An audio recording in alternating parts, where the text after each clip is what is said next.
So we recently got an unexpected new Yu-Gi-Oh! Banlist update the other day that banned a handful of problematic cards in the game right now. I don't think it's an understatement to say that all of these cards are pretty welcome bans in the eyes of most competitive players. They've all been pretty relevant on and off in the game for the last few years, and so most people won't be sad to see them go, myself included. That said, if you look through comments online or maybe even from some of your own local players, there are some dissenters who actually disagree with these bans. And one of the reasons I've seen mentioned the most is that they claim these cards were good options that actually kept the powerful meta decks in check. In their estimation, something like Dimensional Barrier, for instance, was a strong card that you could use to counter a powerful deck like Mitsurugi, Ryzeal, Yummy, or Branded that had a primary summoning mechanic. Or maybe they like using cards like Fossil Dyna and the barrier statues in a dedicated stun deck that's just meant to shut down the opposition entirely. So in that context, a lot of these cards getting banned is a huge blow. And it actually follows the recent banning and limiting of several other floodgate cards over the last couple years. Skill Drain, Summon Limit, Gozen Match, Rivalry, There Can Be Only One, Anti-Spell Fragrance, and so on. To be clear, I'm pretty happy to see a lot of these cards go myself, but even though I don't entirely agree with the opposing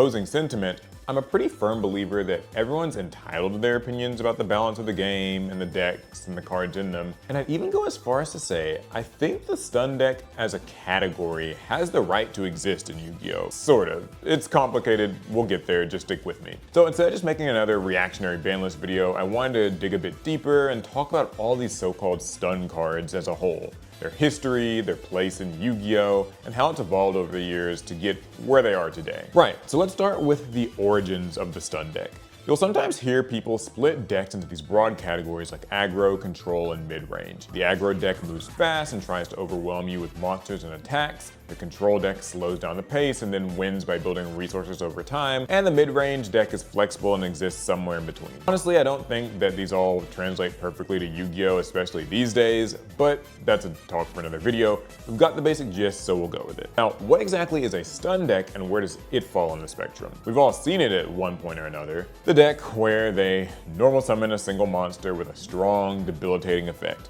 Fossil Dyna, Inspector Border, a barrier statue, etc. Basically, this monster alone restricts your ability to special summon or use effects. Back in the day, this might have also been a card like Thunder King Ryo or King Tiger Wangu with Burden of the Mighty, although they're not quite as popular anymore. And then they'll likely play a lot of back row cards, a mix of face-up spells like Dimensional Fissure, Necro Valley, Deck Lockdown maybe, and some set floodgate traps like the ones I mentioned at the start. Then we round it off with a card or two to protect it all.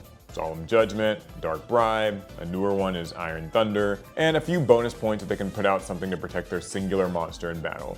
That's your Moon Mirror Shield, but also you might see something like Clockwork Knight, Decisive Battle of Golgonda, Power of the Guardians. All in all, that's the basic premise of the deck. A low count of very high impact solo monsters and a lot of defensive back row cards, all meant to collectively say, sorry, you don't get to play Yu-Gi-Oh! Today. It's kind of an amorphous concoction that's always been around in Yu-Gi-Oh!, just changing and evolving and taking on new cards as they come out to keep up with the current metagame. Now, I'm sure most people will agree when I say that these are some of the most unpleasant decks to sit down and play against in a tournament. The usual combos don't work, and unless you have the perfect set of outs, you're probably just shit out of luck. It feels unfair, it feels uninteractive, it feels hostile in a very particular way, like the ultimate fuck you to the opponent and kind of to the game itself. And like, I'll admit, I kinda sorta get where they're coming from. Modern Yu-Gi-Oh! Is so fast, so extreme, so polarizing, so far removed from whatever it used to be, that playing these stun decks kinda becomes a way for the disenfranchised player to voice their discontent with things. I mean, sitting through enough 10-minute combos can turn almost anybody into this disaffected nihilist, so why not just let it all burn? Neither of us gets to have any fun. To be clear, I'm not personally endorsing it, just giving all sides their due. Now, if you ask me, I'd say that the stun deck is a more extreme version of a control deck, making a few choice trade-offs. Where control decks seek to slow down the opponent, disrupt them, and then out-resource them, stun decks instead bring the entire duel to a screeching halt.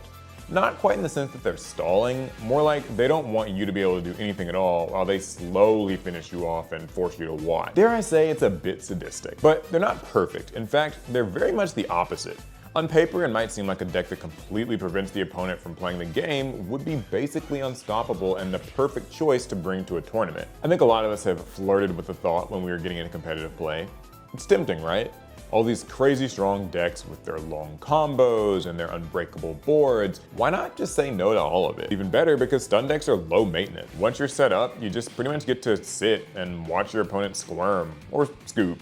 And yet, despite all that, this style of stun deck actually isn't all that popular. Partly because people actually want to play Yu-Gi-Oh! And not just watch from the sidelines, but I digress.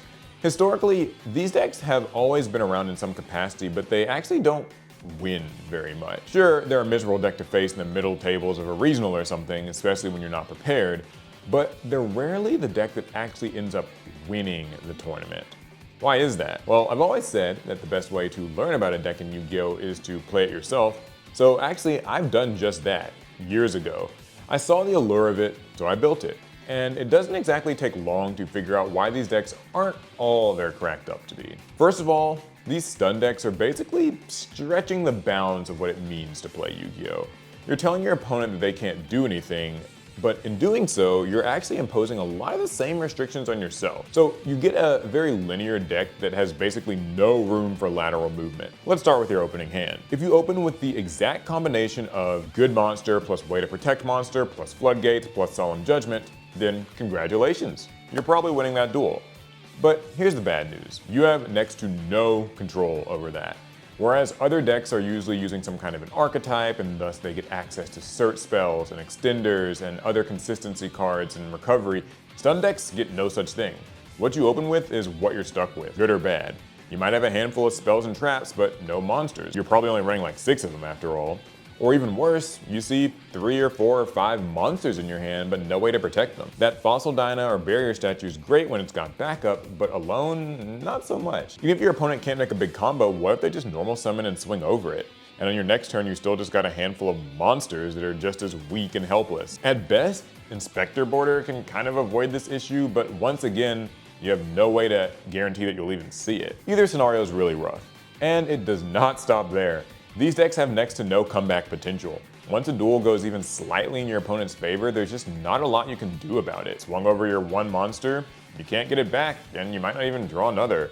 Solemn cards and Iron Thunder can hold your opponent off for a while, but they'll just drain your life points really fast, and if you're not careful, or lucky, you can just die to a direct attack. I'm not even joking when I tell you that I've won games against stun decks in Master Duel by attacking them with a normal summoned Max C because they paid so many life points, but never actually drew a monster. The best thing these decks can do is run cards like Pot of Extravagance, Desires, and Duality to hope to see enough raw cards to survive, but that's no guarantee either. Even worse if your opponent's savvy and just uses Ash Blossom on it.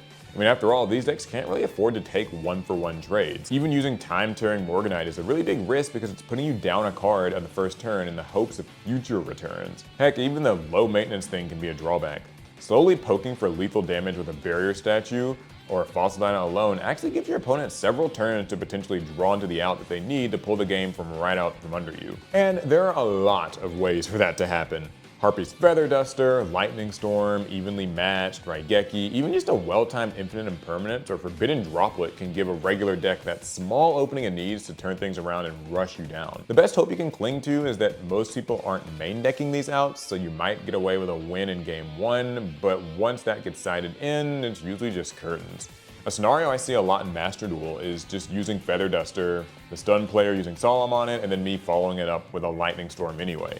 They still lose everything, and now they're down to half their life points. And of course, there's the ever-present problem of going second in Yu-Gi-Oh!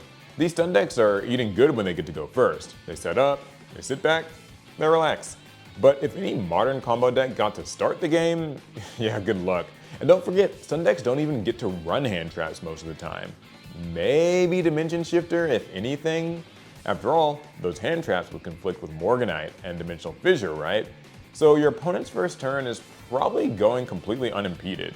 In fact, I'd go as far as to say that nowadays, I actually kind of enjoy running into these sorts of decks on the Master Duel ladder sometimes. It's a break from the usual 10-minute combo, and they're a unique challenge that makes me have to use my own deck differently to counter it. They're a chore, but they're so linear and I'm so familiar with their weaknesses that it kind of makes a fun opportunity to just try to dissect them and sneak a win anyway. But back on topic. I say all of this not to try and make you suddenly sympathetic to the plight of this so-called poor innocent stun player. Trust me, I know, it's an obnoxious strategy and I've still lost my fair share of them. All those weaknesses we talked about mean literally nothing if they just went first, got set up, and you didn't draw the out. But I say it instead to delineate between stun decks and the rest of the decks in Yu-Gi-Oh! They've got defined strengths, they've got exploitable weaknesses, and so, in my eyes, annoying as they can be, these strategies actually do have a place in Yu-Gi-Oh! Or at least they would if it stopped there. You might lose to the occasional stun deck at a tournament and be salty about it, but as we've established before, they're probably not the deck getting first place at the YCS. Hell, they're probably not even in the top cut. No, that space is usually reserved for whatever shiny new archetype Konami over-engineered in the lab to take your money. That's, you know, the Snake Eye deck, the Malice or the Ryzeal deck, the Mitsurugi, the Yummy, whatever. So why are we even talking about these stun cards like Fossil Dyna and barrier statues when they're seemingly unrelated to those archetypes? Well, we established that all these floodgates and stun monsters are strong, but that the average stun deck has pretty clearly exploitable weaknesses, quite separate from the typical aggro or control deck.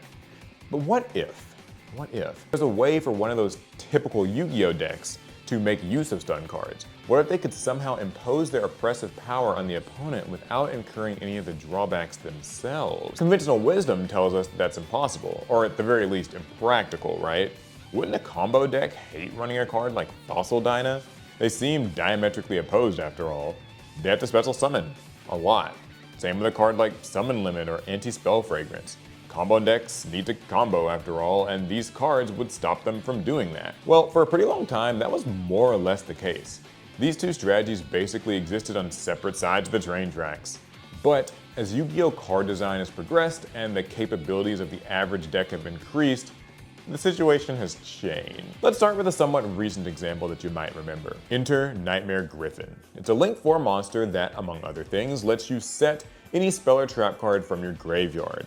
Now thankfully, you can't activate the spell or trap that turn, so it can't just be used to get you into something to continue your combo. Fair, right? Well, what if we used a card like, say, Curious, the Lightsworn Dominion, with its effect to send a copy of Summon Limit or Anti-Spell Fragrance straight from our deck to the graveyard, and then we use Nightmare Griffin to reset that card to the field. We finish the rest of our combo, ending with our usual rogues gallery of powerful boss monsters, and then we end our turn. Now on the opponent's turn, we flip up that trap. And voila! We got to do everything we wanted, and our opponent is now locked into the effects of the floodgate card of our choice, powerless to stop it. But this time, it's not just a single barrier statue that they can normal summon a monster and swing over in battle. It's a wall of huge monsters, probably with their own disruptions and omni-negates. It doesn't seem exactly fair. Now, to be clear, people have been doing this sort of thing since the dawn of time in Yu-Gi-Oh! Imperial Order is a great example. You use all your good spell cards on your turn, set Imperial Order, and then just flip it on your opponent when they start their turn. Not so chill. But the difference now is that these powerful floodgates are effectively searchable straight from the deck. Remember how we said the stun deck doesn't have the luxury of influencing the cards that they draw? Yeah, Nightmare Griffin skips all that. And it doesn't end there. Heard of a card called Triple Tactics Thrust? If your opponent used any monster effects during your turn, you get to activate it and search for any normal spell or trap card straight from your deck. Again, you can't necessarily activate the card that turn, but what if I told you that you don't have to? Let's say I'm playing another combo deck, pick whichever flavor comes to mind. You try to stop me with your Ash Blossom, your Effect Veiler, or a Mulch Army, whatever. Of course, my deck is strong and can probably just keep extending through most hand traps anyway, so I reroute and I finish my combo like usual. But just to add insult to injury, I add Triple Tactics Thrust and decide to set, say, Dimensional Barrier from my deck. You happen to be playing, say, Black Wings. Now, much like with the Nightmare Griffin example, I'm activating Dimensional Barrier on you, calling Synchros in this example, and that's kinda just lights out. And remember, it's not just the dimensional barrier that you're dealing with. It's my field full of big bosses too.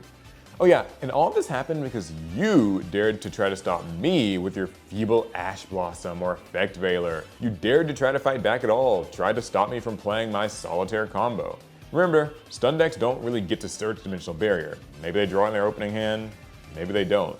The combo deck only has to run a single copy because Thrust can get it for them. And if they don't see Thrust, no big deal. They've still got whatever powerful board their deck was normally going to end on anyway. The dimensional barrier was just extra. I mean, sure, a dedicated stun deck can try to run Thrust too, but part of the strategy of the stun deck is that the opponent will rarely be able to use a hand trap against it and trigger that Thrust because, well, they're summoning a single monster and setting some cards, and that's usually it. You know, what's your effect failure really gonna do against that? And I hope you didn't think we were done. We still have monsters to talk about. Now you may be thinking, surely a combo deck can't afford to summon Fossil Dyna of all things. Like we said before, they have to special summon, don't they? And wouldn't they at least need to use their normal summon to get started? They couldn't possibly waste it on summoning a barrier statue of all things. But that's where you'd be wrong. Introducing Gallant Granite and Infernal Flame Banshee. These two seemingly innocuous Xyz monsters have some pretty simple effects. Detach a material, search for a monster of a certain type to your hand. They're cut from the same cloth as cards like Gear Gigant X or King of the Feral Imps, and those are fair enough on paper too, right? Well, not quite. Remember, Fossil Dyna is a rock monster, and the barrier statue of the Inferno is a pyro monster. So these Xyz monsters can just search them straight from your deck. But Paul, you say, the combo deck would still have to normal summon them, and they needed their normal summon to start their combo, right? Yeah, bad news. Modern combo decks have actually evolved to a point where a lot of them don't need to commit to a normal summon to get started. Ever heard of Ryzeal, Mitsurugi Habakiri, Meansmith Engraver? The list goes on and on with monsters that just can create entire boards on their own without a normal summon to their name. I've got plenty of complaints about this entire aspect of modern card design, but just to keep on topic, this means that a Mitsurugi Ryzeal deck can go through all the motions, make its usual board of Murakumo, Ryzeal Detonator, Hope Harbinger, and whatever other interruptions, all without using a single normal summon. And then top it off with that single copy of Fossil Dyna that they grabbed from their deck earlier in their own combo. They pass to you, and you know the rest. And I know it's gonna sound like a broken record at this point, but one last time, I'm gonna ask you to recall what we said about stun decks. They summon Fossil Dyna too, sure, if they happen to draw it. So, with all that said, I think you can begin to see part of the issue here. Stun cards are strong, but flawed. Any single stun card on its own, whether it's a monster, spell, or a trap, has weaknesses. And their existence can be useful for keeping the meta in check, but the problem arises when the already powerful, consistent meta decks can call on these stun cards and these stun deck options at will, reaping all the reward with none of the drawbacks. And so, we find ourselves here, with Fossil Dyna banned, Jalgan banned, barrier statues being picked off one by one. And sure, the competitor in me is happy to see them go. I know I probably sound like a floodgate apologist or something, but like I said at the start of the video, I don't particularly like these cards, and I totally see why people hate dealing with them. But there's still something about it that leaves a bad taste in my mouth. These cards are annoying, but they're getting hit not for being used in their own deck, but instead for the crimes of decks like Mitsurugi or Ryzeal. These decks that are already more than powerful enough on their own and just abuse these stun cards as the sort of icing on top. I want to be clear here. Fossil Dyna Set 5 is not fun, not interactive, and not really much Yu-Gi-Oh! It could definitely be banned for that reason alone. But on the other hand, maybe we should also be looking a bit harder at the accomplices too. And believe it or not, I don't actually mean Gallant Granite or Infernal Flame Banshee. Heck, I don't even like that King of the Feral Imps had to get banned. No, I'm talking about the idea of decks that can combo so hard that they allow these things to happen in the first place. Maybe Konami should be making less engines that can start off of single cards, especially ones that don't even require committing to a single summon, ever. Why is the Reveal Habakiri or Pitch Engraver a full combo on its own, forcing your opponent to activate Ash Blossom or risk facing down Murakumo or Desiree before your deck even gets to its real strategy? And if you did, then you're opening yourself up to Triple Tactics Thrust for them to grab a card like Dimensional Barrier or Harpy's Featherstorm and just skip your whole turn regardless. And for that matter, where are the locks on any of these archetypes? Is it too much to ask for Mitsurugi to lock you into only summoning reptiles for the turn?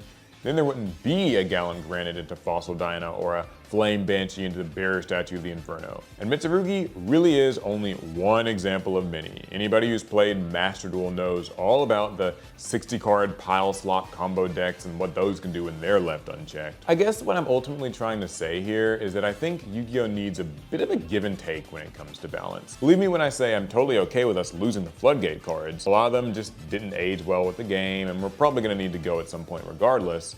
I just want the actual floods themselves to maybe slow down a bit too, and maybe not just create new ones to replace the old ones the moment that the last cards get hit. I know, Konami, you gotta sell your new products and get your money, but like, duels can only take so much of this perpetual cycle before they just get burned out. I think there's also something to be said about how competitive Yu-Gi-Oh! Kind of eerily resembles horseshoe theory, when the combo deck and the control deck, despite being at the end of the spectrum, aren't that much different from each other at the end of the day. After all, Yu-Gi-Oh! Is a game of war crimes and Konami is the arms dealer. But I digress. Alright, thanks for coming to my TED Talk on stun cards in Yu-Gi-Oh! I'm not gonna lie, I originally meant for this video to be another quick off-the-dome reaction to the ban list, but then I got to thinking, and then I got to writing, and now we're here. So I really appreciate those of you who stuck around to the end. Hopefully this was a meaningful and fair discussion around the whole topic of these stun cards in Yu-Gi-Oh! And why they had to get banned for better or worse. Of course, I'm sure you've all got plenty of thoughts on the whole situation too, so by all means, let's continue this discussion in the comments. And of course, thumbs if you liked it, sub if you loved it, and I'll see you guys in the next one. Pass turn.